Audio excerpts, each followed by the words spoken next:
Welcome to the Make and Design Podcast. I'm your host, Carina Gardner. On this podcast, we're unraveling the everyday joys and dilemmas of design, making, and business.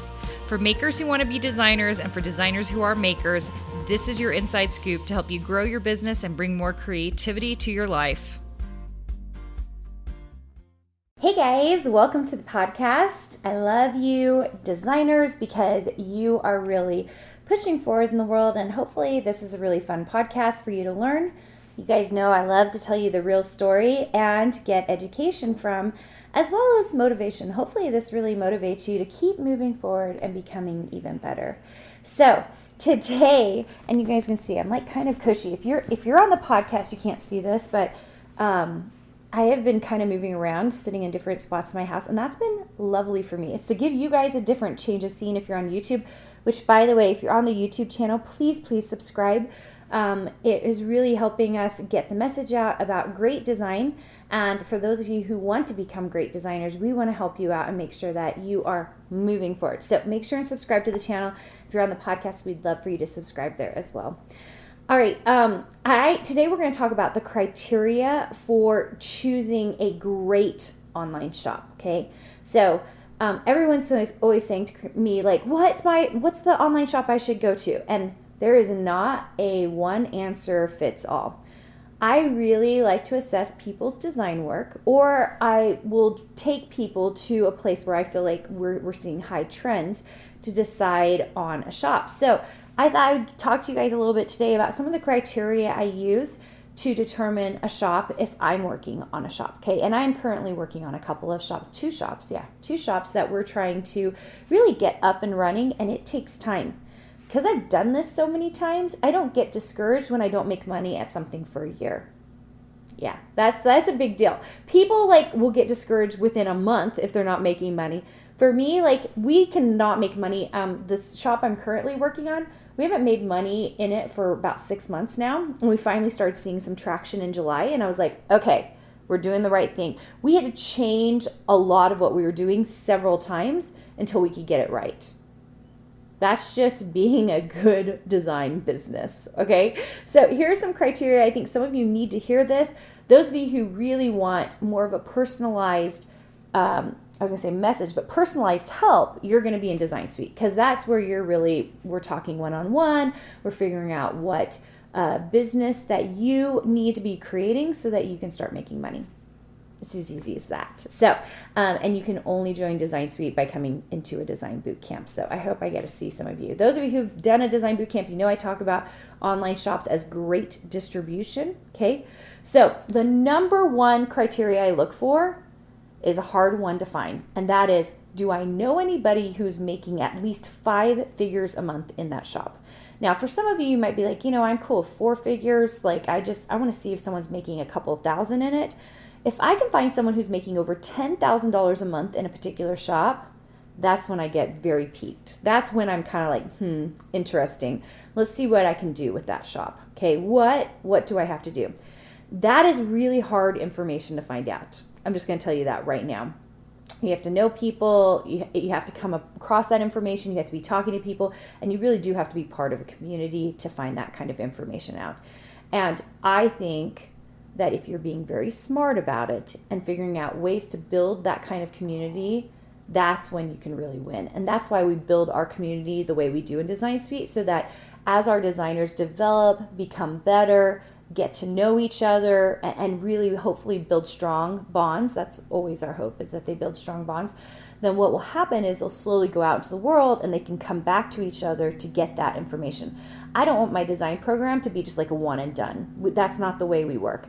Our goal is to build strong foundations, like I talked about in my How's Your Design Business Like a Garden episode, which is probably just last episode or maybe a couple before. And I want you to really think about, how do I build a strong foundation? So much of it, you guys, is your network. That whole adage of it's not what you know, but who you know, you guys, that is huge, because you can learn Illustrator all day long on the internet for free. It'll take you forever, but you can. But if you don't know who to talk to, man, that is huge. That is huge. And even especially now, as I'm working with some of the designers in my program on getting contracts, and you guys know I talk about like contracts are hard to get. The only reason I do it is if a designer really has a strong urge for it and they finally have demonstrated abilities that make me think that they could get a contract, right? But if you don't have anyone looking over your shoulder to make sure that you're on that path, then how are you going to know like what you need to do, right? So yeah, that's my biggest criteria for a shop. Before I go into a shop, I have to find out if I know someone or I figured out a way to produce a certain amount of money, okay? Because I want to know that that is there, okay? The second thing I like to look for is longevity of the shop. So like how long has it been around and how long does it look like it can be projected to stay around?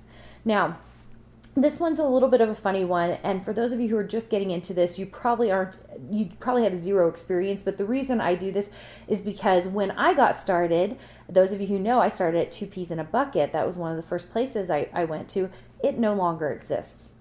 So when I start looking at shops and trying to decide like what is the, if I'm going to put 2 or 3 years into a shop so that I can really like focus in and put a lot of products in there, what is it going to take to get, like how long is it going to last so that I can make sure I'm making my money back on it, right? I think of my time in these shops as my investment, and my hope is to get a longer time return out of it. So I'm kind of paying attention to like how long has the shop been around? Is it a newer shop? How long do I think it has to go, So those are things that I really like to look at. Okay, so the third thing is, what kind of effort is it going to take me to get the right kind of momentum to make this shop work? So every shop is different, you guys. Every single shop is different. Some shops you can start with like 100 products and you're like, bam, starting ready to go, okay? There are other shops that takes me like 2,000 products to start getting any kind of momentum on. And that's what I'm talking about. Like I'm kind of paying attention, like what does it take to get the huge momentum that I need to be in a particular shop? Hopefully this is helpful, you guys. And it's crazy criteria, but I think it's criteria that works if you are really paying attention. Of course, I believe that just knowing the criteria isn't enough. Of course, it's who you know, and that's why I started my Design Suite program so that you would know me, you and I could talk, and we could figure out your next steps for moving forward. If you want that kind of relationship with a mentor, then come check out a design boot camp because I would love to talk to you. We are just really crazy about producing great designers.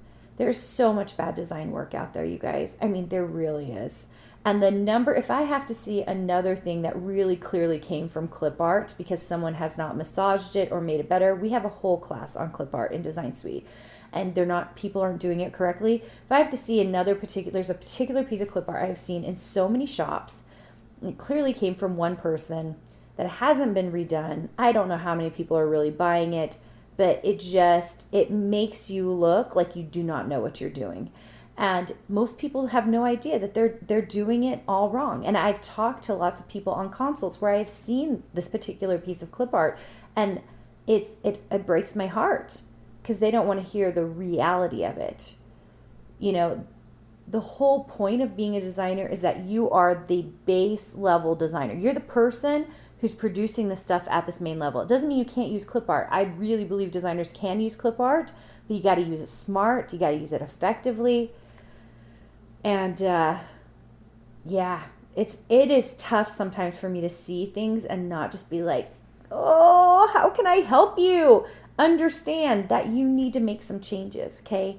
And that's part of the reason I do this podcast, because I'm hoping you're self-aware enough to realize that you need to make some changes. You got to figure out what criteria is really going to help you get to the next level. Okay, my last criteria is very simple. Is it trending? And very often, if I can figure out if something is trending, if I can see numbers rising in that particular field, that is a very powerful thing.